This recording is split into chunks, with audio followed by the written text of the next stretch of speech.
Hi! In front of me is Honor 70 and today I would like to show you how you can manage vibration options on this Honor.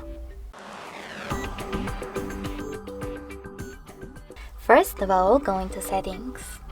Now you need to scroll down, choose sounds and vibration, and then click on vibration right away.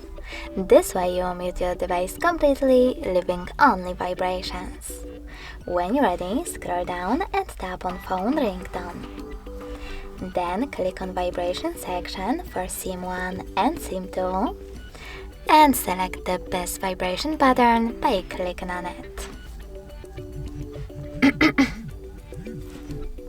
You can also disable it completely by clicking on None. When you're ready, go back twice. Then click on notification tone and do exactly the same for your notifications. Lastly, tap on More settings at the bottom and click on this switcher next to Vibrate when ringing to switch on or off vibrations via incoming calls.